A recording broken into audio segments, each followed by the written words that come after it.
On va parler lecture en ce dimanche matin, on y va tout de suite.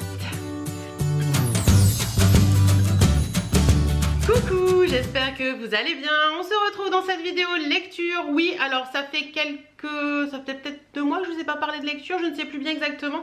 Non, je crois que je vous en ai fait une courant décembre. Je vais vous parler lecture aujourd'hui, j'ai pas mal de livres à vous parler.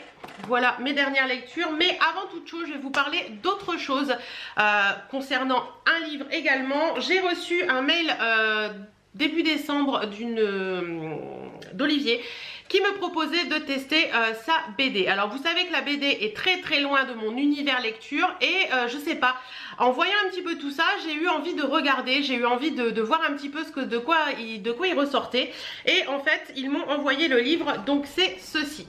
Alors qu'est-ce que c'est ça? C'est le tome 1 de Orion, l'héritage des Cory-Audans. Donc ça se présente comme ça, c'est un livre qui est vachement bien fait et c'est vraiment une BD. Alors pourquoi j'ai accepté de recevoir ce livre? Tout simplement parce que il a une signification particulière, parce que dans ce livre on aborde plein de thèmes hyper importants. Donc avant toute chose, je vais vous parler un petit peu de qui est Olivier qui m'a contacté. Olivier, il fait partie de je vais y arriver, Kiroo Games. C'est le premier studio, j'ai pris mes petites notes pour pas vous dire de bêtises, hein. Premier studio de jeux vidéo au Cameroun, qui est particulièrement à Yaoundé. Son nom de code, il m'a mis que c'était Fenrio Wallbreaker Snake, donc je vous le mets là. Si vous faites des jeux vidéo et tout ça, vous devez connaître. Donc c'est une BD qui est à la mi-chemin entre le manga et le comic afro-fantasy.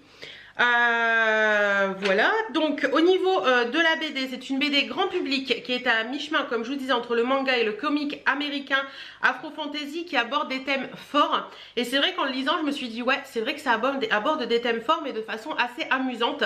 Enfin amusante, de façon assez ludique, on va dire. Donc le but de l'humanité, la construction de soi, les dilemmes humains, les combats rythmés. Dans cette BD, vous n'aurez pas de love story en 60 000 thèmes. C'est vraiment, il est vraiment très bien fait. Franchement, j'ai bien aimé. Donc Orion, qu'est-ce que c'est à la base pour arriver à cette BD? En fait, Orion à la base, c'est un jeu pour PC qui est sorti en 2016. C'est le premier jeu d'action RPG d'African Fantasy conçu en Afrique par des Africains. Donc moi, les jeux vidéo, c'est complètement à l'opposé de mon truc, puisque je ne joue jamais à des jeux vidéo, mais la BD reprend et développe l'histoire du jeu.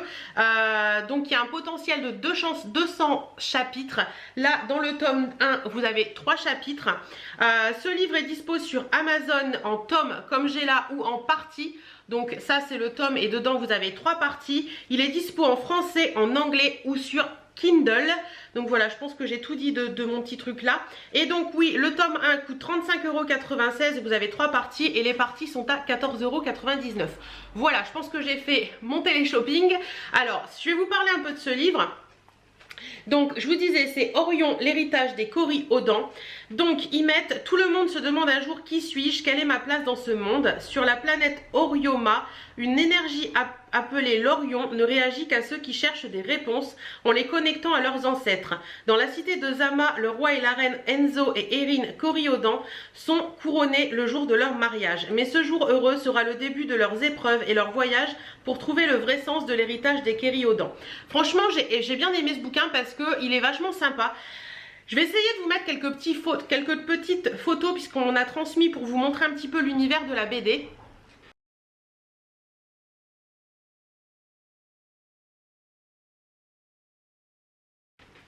Alors, vous avez vu, je vais pas vous cacher, c'est assez, comment vous dire, c'est assez, ouais, c'est bien dessiné et tout, mais c'est pas quelque chose que je suis habituée à lire, moi en BD, à part Boule et Bill. Voilà, hein, voilà. Mais franchement, il est vraiment bien fait. J'ai bien aimé lire ce livre, c'est ludique. Je l'ai lu en une après-midi posée parce que voilà, j'avais envie de me poser un petit peu. Il est franchement bien. Je pense que ce bouquin peut être très adapté à des gens qui aiment les jeux vidéo ou qui connaissent le jeu vidéo et qui ont envie d'en savoir un petit peu plus. Ou tout simplement pour des ados qui aiment un petit peu ce truc comique, manga et tout ça. Donc voilà, je pense que ça peut être sympa à voir si c'est votre univers et que vous aimez ça. Essayez d'aller voir, et merci Olivier de m'avoir fait découvrir ça qui est complètement à l'opposé de ce que j'ai l'habitude. On va reprendre dans ce que moi j'ai plus l'habitude de faire et on va parler des livres. Je vais vous commencer par un livre manquant puisque je l'ai noté parce que je l'ai donné à ma maman pour qu'elle le lise. Donc c'est le livre, alors attendez, je me connecte sur le truc parce que j'ai pris une photo il est là. Donc c'est le livre, je vais vous mettre une photo de ce livre tout de suite, c'est le kilomètre zéro de mode, alors je ne sais jamais le dire, en K ou A. Donc je vous mets sa photo tout de suite du livre. Voilà. Donc ce livre, j'ai adoré le lire. En fait, c'est ma maman qui me l'a acheté quand on est allé à Cultura et elle m'a dit je veux que tu le lises, donc je te l'achète. Donc elle me l'a acheté. Je vais vous lire un petit peu le descriptif. Donc, et vous, jusqu'où irez-vous pour sauver une amie? Maëlle, 35 ans, est directrice financière d'une start-up en pleine expansion. Ses passions, le travail, le luxe et sa salle de sport. Une vie bien rodée jusqu'à ce que sa meilleure amie lui demande de récupérer une méthode ancestrale capable de la guérir. Commence alors un voyage inattendu au cœur des Annapurna, guidé par un sage à la philosophie bouleversante. Je vous avouerai que ce livre, il m'a fait me remettre en question sur plein de choses. Donc comme vous l'avez entendu, dans ce livre, on parle de Maëlle, qui est une nana qui s'est battue toujours dans sa vie pour obtenir le poste qu'elle a actuellement. C'est une personne qui travaille dans un, si mes souvenirs sont bons, dans un bureau d'avocat ou quelque chose comme ça. Elle commence à avoir un grand poste, elle va être promue potentiellement chef de ce grand bureau où elle a plein d'associés, etc. Mais une de ses meilleures amies qu'elle n'a pas vue depuis un petit moment l'appelle en lui disant j'ai besoin de te parler, et dans cette quand elle se voit en direct avec un rituel de se voir pour l'anniversaire de Maëlle à chaque fois, elle lui apprend qu'elle a un cancer et qu'elle a besoin que Maëlle aille lui récupérer quelque chose au cœur des Annapurna pour l'aider à guérir. C'est un espèce de livre qu'il faut qu'elle aille récupérer et tout ça. Maëlle se pose beaucoup la question de savoir si elle doit partir parce que si vous voulez c'est compliqué, parce que partir pour elle c'est abandonner un petit peu son boulot, sa société, tout ça, et pour elle c'est inconcevable de laisser sa société une journée seule, mais elle le fait pour l'amitié qu'elle a envers sa copine, son amie, et ce voyage commence de façon complètement loufoque et inattendue. Enfin tout, il y a plein de... il se passe plein de choses en fait, voilà, il se passe plein de choses, on s'y attend pas, c'est des rebondissements sur rebondissements, et Maëlle pensait faire juste un aller-retour dans ce pays, mais finalement elle va pas y faire un aller-retour, elle va y faire un aller où elle va rester pas mal de temps puisqu'elle va devoir monter dans les montagnes avec un guide un peu spirituel qui va la faire réfléchir sur sa vie, sur ses priorités, sur plein de choses. Il y a dans ce livre, à un moment de ce livre, il y a un truc qui m'a fait beaucoup réfléchir, c'est une histoire de pot dans lequel on met des cailloux, et il faut mettre tous les cailloux. Vous avez des petits cailloux, des gros cailloux, des petits cailloux, du sable, etc. Et faut mettre tout ça et il faut que tout rentre. Et petit à petit on se rend compte que Maëlle le met d'une certaine façon, mais elle se rend compte que tout ne rentre pas, et l'autre personne lui fait voir que tout peut rentrer, mais il suffit juste de donner des priorités aux choses. Et franchement ça fait réfléchir sur sa vie, ça fait réfléchir sur les priorités qu'on peut donner à certaines choses dans notre vie. Et ouais, franchement ce livre, je vous conseille sincèrement de le lire, parce que de moi-même je ne serais pas allée vers ce livre. C'est ma maman qui me l'a acheté, qui m'a demandé de le lire, et franchement j'ai adoré lire ce livre, et comme je vous dis ça m'a fait me poser plein de questions, relativiser pas mal de choses dans ma vie, et je peux que vous le conseiller. Donc je vous mets tous les liens de toute façon des livres que je vous ai parlé en barre d'infos. Ensuite, j'ai lu celui-ci, Très à table. Donc c'est un livre qui est aux éditions Pocket, Les restaurants du cœur, le relais du cœur. Donc c'est un livre qui est en fait, quand vous achetez un livre, il y a 4 repas qui sont... un livre correspond à 4 repas. Je vais y arriver, hein, je vais y arriver. Donc ce livre Très à table vous emmène en voyage. Donc vous avez plusieurs petites nouvelles. Donc il y a plein d'auteurs. Donc dedans vous avez Philippe Besson, Françoise Bourdin, Michel Bussy, Adeline Dieudonné, Françoise Despenou, Eric Giacometti, Karine Djebel, Philippe Jaénada, Yasmina Kadra, Alexandra Lapierre, Agnès Martin-Lugan, Nicolas Mathieu, Véronique Ovalde, Camille Pascal, Romain Puertolas, Jacques Raven et Leila Slimani. Donc dedans, ce livre est au prix de 5 €, donc franchement ça vaut le coup. Et dedans vous avez plein de petites nouvelles. Donc vous en avez, je sais plus, je crois que c'est 13, oui c'est ça, 13. Et ils mettent pour la 6e édition de Très à table, 6 années de lien fort avec toute la chaîne du livre, de la plume à l'encre, très engagé qui nous accompagne sur les routes de la vie, de l'entraide et de la solidarité auprès des personnes les plus démunies. Depuis le début de cette opération, près de 5 millions de repas supplémentaires ont pu être distribués aux personnes accueillies par les Restos du Cœur. Grâce à eux, grâce à vous, le voyage est le thème de cette édition. Partons sur les routes de l'évasion et des rêves si nécessaire. Merci à toutes et à tous d'être à nos côtés. Belle lecture, les Restos du Cœur. Donc voilà, c'est ce que je vous disais. Vous avez tous les auteurs que je vous ai cités juste avant. Vous avez pas mal de petites nouvelles, ça se lit très bien. Vous pouvez lire une nouvelle par soir ou une nouvelle quand vous avez envie de vous poser. Les nouvelles elles font aller 7 ou 8 pages à chaque fois, donc c'est très rapide. Et franchement je l'ai bien aimé, il est bien sympa, c'est assez dynamique. Il y a pas mal d'auteurs différents, donc ça vous permet de vraiment lire pas mal de façons d'écrire différentes. Et ouais, ce livre il était sympa, donc ça je peux que vous le conseiller. Allez l'acheter, en plus vous faites une bonne action, donc c'est cool.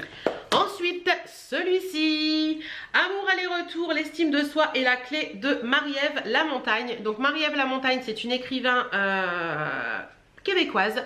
Ce livre m'a été offert par Clochette dans notre calendrier de l'Avent et je l'ai dévoré. Donc je vais vous lire un petit peu l'arrière. Elle était loin de se douter que ce matin-là ne serait pas comme tous les autres. Assise dans le train qui l'a menée à son nouveau travail, elle portait avec elle un mélange de fébrilité et d'espoir d'une meilleure vie. Derrière son allure fière et son apparence distinguée, personne ne soupçonnait qu'au fond d'elle-même gisait un mal de vivre latent qu'elle tentait depuis trop longtemps de cacher. Ce qu'elle ignorait, c'est que son armure s'apprêtait à être fissurée à la simple vue de ce bel inconnu qui venait de faire son entrée dans le wagon. Elle n'avait certes pas prévu que son univers serait bouleversé à jamais. Cet homme vêtu de gris était lui aussi loin de se douter du chamboulement que sa simple présence aurait sur cette jeune femme blessée. Avec humour, Marie-Ève nous raconte ses allers-retours et son histoire d'amour à la fois réelle et imaginaire qui s'avéreront être le déclencheur d'un retour à elle-même, à sa guérison et à la construction d'une estime de soi meurtrie depuis trop longtemps. Ce livre, je l'ai adoré. Franchement, il est trop bien. Au sujet de l'auteur, en fait, elle est communicatrice née et grande amoureuse des gens. Elle réalise maintenant un rêve de petite fille en publiant ce livre. Elle souhaite désormais porter son message tant dans ses conférences que dans ses interventions dans les médias. Trouver la paix de soi pour la faire jaillir autour de soi, partout à travers le monde. Franchement, ce livre, il est bien parce qu'on y découvre... je vais vous retrouver son prénom parce que ça fait un moment que je l'ai lu celui-ci. Donc vous avez toute une introduction et tout. Attendez, je retrouve le prénom de la... Bon bref, l'héroïne de ce roman, je n'arrive plus à retrouver son prénom dedans. Je vais pas me taper tous les trucs pour vous le dire. Mais l'héroïne de ce roman se découvre avec une vie assez compliquée. Enfin voilà, elle a une vie assez compliquée, l'estime de soi est pas forcément là, elle est avec un enfant, enfin elle est avec quelqu'un, elle a un enfant, elle trouve que sa vie n'est pas ce qu'elle devrait être, donc elle décide de quitter cette personne, elle se retrouve seule avec son enfant et à partir de ce moment là elle change de métier etc et plein de choses vont arriver dans sa vie, notamment la rencontre de ce bel inconnu dans le train un matin qui va la pousser à se poser plein de questions. Alors elle va l'aborder au bout d'un moment, mais au bout de pas mal de temps, puisque je crois que c'est un peu plus d'un an, où elle va arriver à l'aborder un matin et lui dire qu'il est très joli et qu'il lui plaît beaucoup. Et à partir de ce moment là, plein de choses vont découler de ça. Dans ce roman, en fait, ça parle vraiment de l'estime de soi et ça vous montre vraiment que s'apprivoiser et s'aimer, c'est la clé un petit peu de notre bonheur. Voilà, j'ai franchement adoré lire ce livre, il est vraiment très bien, à tel point que j'ai vu qu'il y avait une suite et que je l'ai commandé, je vous en ai parlé, je vous en parle dans le prochain vlog. Voilà, il est vraiment génial ce livre et merci Clochette de me l'avoir fait découvrir parce qu'il est vraiment top. En fait, j'aime beaucoup ces livres où on parle un petit peu d'estime de soi, qui fait réfléchir un petit peu sur notre vie. Oui, parce que celui... le premier, la kilomètre zéro dont je vous ai parlé, c'est un peu ça aussi. Donc celui-ci, il est très bien. L'autre livre, c'est celui-ci, c'est Calme comme une bombe d'Agathe Parmentier. Donc je vais vous lire l'arrière, mais vous verrez. Alors, ambition, parce que c'est écrit un petit peu comme ça, oui, je l'ai eu chez Noz. Ambition, les choses auraient dû tourner autrement entre ses 5 et 15 ans. Le futur d'Amandine s'annonçait chatoyant. Elle serait actrice, chanteuse ou épouse de Leonardo DiCaprio, sûrement les trois à la fois. Philosophie, le monde n'a peut-être pas intégré que se donner les moyens d'être heureux ou même vaguement épanoui s'avère plus qu'audacieux que de viser la réussite professionnelle. Bonheur, un temps, la corne d'abondance du self représenta sa seule bonne raison de se lever. Puis vient Chris Angel, le magicien gothique. Tant qu'elle résistait à la neurasthénie qui couvait, elle pouvait visionner en avant-première les épisodes de son nouveau programme préféré. Amour, que la vie soit bancale ne l'empêchera pas d'en tirer le meilleur. À défaut d'être adoré par le premier venu, il est temps de chercher un partenaire aux névroses compatibles avec les siennes. Héroïsme, parfois il faut avoir le courage de fuir. Donc ce livre en fait c'est l'histoire d'Amandine et de pas mal d'autres petits personnages. Amandine, Étienne, il y a Lucie également dedans. Et en fait, c'est l'histoire du... La personne de base, c'est Amandine qui est l'histoire de base, c'est l'histoire d'Amandine qui est quelqu'un de jeune et qui... se développe un petit peu, voilà, qui est un petit peu dans l'univers actuel des réseaux sociaux et tout ça. Elle a décidé d'ouvrir un blog où elle parle un petit peu de ses tenues, de ses trucs, de ses machins et tout ça. Et elle rencontre quelqu'un qui est beaucoup plus âgé qu'elle et qui est auteur et qui a écrit des livres et qui a un univers à lui, et elle n'arrive pas à vraiment se reconnaître dans cet univers. Et plein de choses vont se passer. En fait, j'ai beaucoup de mal à vous parler de ce livre. Je ne sais pas pourquoi, parce que je l'ai adoré. Mais j'ai beaucoup de mal à sortir les idées sans vous dévoiler les choses. Toujours est-il que ce livre fait se poser... Enfin, dans ce livre, Amandine se pose beaucoup de questions sur sa vie, sur les priorités dans sa vie, encore une fois, décidément. Voilà. Et j'ai beaucoup aimé ce livre parce que du coup, vous verrez à la fin, on découvre que parfois il ne faut pas rester posé sur ses lauriers pour arriver à faire avancer sa vie, et qu'il faut parfois bouger et parfois même aller à des centaines de milliers de kilomètres pour arriver à faire bouger sa vie. Donc voilà, je ne peux pas vous en dire plus, lisez ce livre, vous verrez. Ensuite, autre livre, c'est celui-ci, c'est Au Domaine. Donc ce sont des petites nouvelles qui est de Dan O'Brien au Diable Vauvert. D'ailleurs, il y a un truc dans les bouquins au Diable Vauvert, puisque celui d'avant était au Diable Vauvert aussi. À la fin de la lecture du premier livre, j'ai vu ça.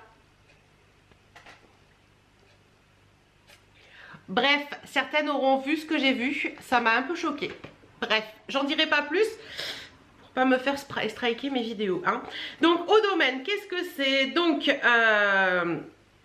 à l'intérieur, vous allez découvrir un enfant, un serviteur noir, un vieil excentrique et sa femme, deux déracinés par la voix singulière de personnages bouleversés face à une nature qui les dépasse ou une existence qui les met au défi. 10 nouvelles lauréates de l'Iowa Short Fiction comme autant d'hymnes discrets à la persévérance et au pouvoir rédempteur de l'amour pour les grands espaces et les hommes. Donc franchement, j'ai bien aimé ce livre. En fait, Dan O'Brien, c'est un éleveur fauconnier et grand écrivain emblématique de l'Ouest américain. Il est l'auteur de plusieurs classiques de nature writing, donc les bisons de Broken, enfin il y en a plein d'autres. Spécialiste des espèces en voie de disparition, il a fondé dans le Dakota du Sud le Wild Heidi Buffalo Company, entreprise familiale d'élevage de bisons dans le respect de l'éthique indienne. Il enseigne aussi la littérature et l'écologie des grandes plaines. Et on retrouve vraiment ce côté homme qui aime la nature dans ce livre. Donc vous avez plusieurs petites nouvelles. Vous en avez 1, 2, 3, 4, 5, 6, 7, 8, 9, 10 à l'intérieur. Ça se lit très bien, c'est assez facile à lire. Ça passe vraiment de choses assez sympas. Vous avez dans une première histoire, on parle d'un homme, son fils, avec un chat qui vient voler, qui vient un petit peu détruire les oiseaux qui sont en train d'essayer de faire renaître. Ensuite, vous avez une histoire sur les cow-boys, vous avez des histoires sur des phoques, vous avez des histoires sur un haut domaine, donc avec des serviteurs, vous avez un truc d'héritage, vous avez un truc sur les oies sauvages, oui, des oies qui parlent, c'était rigolo. Il y a des choses, il y a certaines, je dois vous avouer que certaines de ces nouvelles, j'ai eu beaucoup de mal à, quand je le mets là, vous avez une ombre, je vais le mettre par ici. Certaines de ces nouvelles, j'ai eu beaucoup de mal à accrocher, mais d'autres, je suis complètement rentrée dedans et j'ai adoré.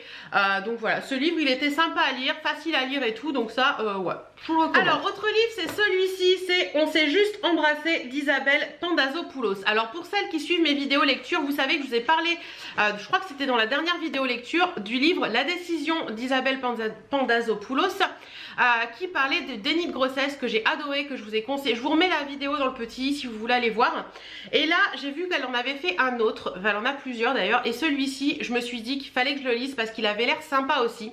Donc je vous lis ce qui est écrit derrière. J'ai pas couché avec Walid, je l'ai juste embrassé une fois, une seule fois, c'est ça la vérité. Plus je criais, plus elle souriait. Mais on s'en fout de la vérité, ça compte pas la vérité. Tu comprends pas ça? Je l'ai regardé un long moment et puis j'ai murmuré non, je comprends pas. Je n'avais plus envie de crier, même plus envie de pleurer, je me sentais juste d'une tristesse à mourir. Amitié mise à l'épreuve, premier amour, intégration, secret de famille, dans un concentré d'émotions à savourer d'une traite par l'auteur de La Décision. Sérieusement, si vous avez lu La Décision, que vous avez aimé, vous allez adorer celui-ci. Pareil que pour La Décision, je vous disais, je vous le conseillais de le mettre dans les mains d'enfants, le mettre dans les mains d'une école, enfin, qu'il soit lu dans les écoles, parce que le déni de grossesse, je suis désolée, j'ai mes boots qui font du bruit. Le déni de grossesse est un sujet qui devrait être beaucoup traité dans les écoles, parce que c'est très important. Et ça, c'est juste pareil. Ce livre parle des cités, des lois des cités, de l'amitié qu'on peut avoir, des amitiés mises à l'épreuve, des secrets de famille.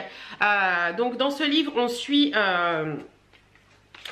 des jeunes, on suit Aïcha plus particulièrement, qui est une jeune fille qui a 15 ans je crois à peu près, si mes souvenirs sont bons, et qui est arabe, de par sa maman et de par son papa. Son papa l'a quittée quand elle avait 8 ans parce qu'il ne pouvait plus vivre avec sa maman. Elle ne sait pas si son papa est encore en vie, elle ne sait pas où est son papa, et on va découvrir dans ce livre que sa maman lui a caché que son papa est toujours en vie, etc.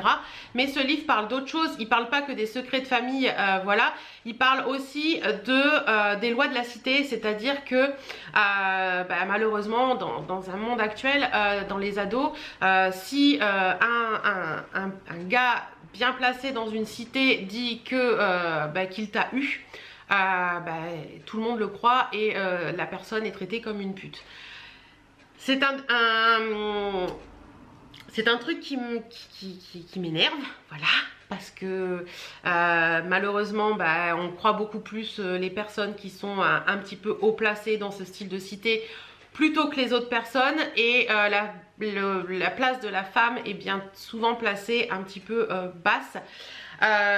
Bref, toujours est-il que je vous conseille largement de lire ce livre parce qu'il traite de beaucoup de sujets. Il traite de l'amitié, il traite de la vie dans une cité, il traite de l'amour-amitié, il traite de plein de sujets, un peu comme le livre sur le déni de grossesse, et franchement je l'ai adoré. Voilà. J'ai pas envie de vous en dire plus parce que j'ai pas envie de vous embarquer dans cette histoire et de vous dévoiler des choses. J'ai l'impression que je vous dis ça à chaque livre, mais c'est compliqué en fait. Mais franchement, ce livre, lisez-le, vous verrez, il est trop bien. Et le dernier pour cette vidéo, ce sera Biker Girls. Alors, Biker Girls, c'est la dernière nouvelle, enfin la dernière série de romans d'Audrey Carlan. Alors, si vous me suivez, vous savez que j'ai adoré Calendar Girls, j'ai adoré International Guys. Et là, elle a sorti Biker Girls. Alors sur le coup, je me suis dit, ouais, je sais pas trop, le monde des bikers, c'est pas trop mon truc. Et puis je me suis dit, t'adores Audrey Carlan, t'adores sa façon d'écrire, donc tente. Donc dans ce tome 1 qui est sorti là en janvier, vous en aurez un tous les mois jusqu'en décembre. Donc dans ce premier tome de la série Biker Girls, nous plongeons dans l'univers des bikers et plus particulièrement dans celui de Shay, la princesse du club des Heroes Pride. La jeune femme cherche à prendre son indépendance, elle ouvre sa boutique, s'installe dans son propre appartement. Il ne lui reste plus qu'à trouver l'amour. Les choix de Shay sont parfois discutables, mais l'arrivée d'un biker transfuge d'un club de Californie risque de transformer sa vie. Le beau et sexy Rex saura-t-il dompter le tempérament de feu de la jeune femme? Donc voilà, nous y sommes, nous retournons dans les séries un petit peu romantico, érotico, tout ce qu'on veut, parce que oui, dans ce livre, c'est pas à mettre dans le main d'un ado, hein. Il y a des passages dans ce livre où c'est assez cru. Voilà, c'est assez cru. Mais franchement, je l'ai adoré, je l'ai fini hier soir, je l'ai lu en 3, 4 jours, 5 jours. Je l'ai adoré, toujours Audrey Carlan. Si vous aimez l'écriture d'Audrey Carlan, vous aimerez ce livre. Il est juste génial. Franchement, ça fait découvrir un petit peu aussi l'univers des bikers. Alors, je sais pas si en France c'est pareil qu'aux États-Unis, mais l'univers des bikers aux États-Unis est assez particulier. Ils ont des codes, ils ont des rites, ils ont des façons de voir les choses. Et franchement, ça m'a beaucoup plu parce que ça me permet de découvrir un peu plus cet univers, mais ça me permet aussi de découvrir un livre qui est plutôt sympa. Donc voilà, ça, je vous le conseille. Si vous aimez Audrey Carlan, foncez, vous allez adorer. Voilà, j'en ai fini avec cette vidéo lecture. J'espère qu'elle vous aura plu. Si vous avez un livre à me conseiller, n'hésitez pas à le faire en commentaire. Et je vous fais plein de bisous et je vous dis à très bientôt dans une prochaine vidéo. Mouah.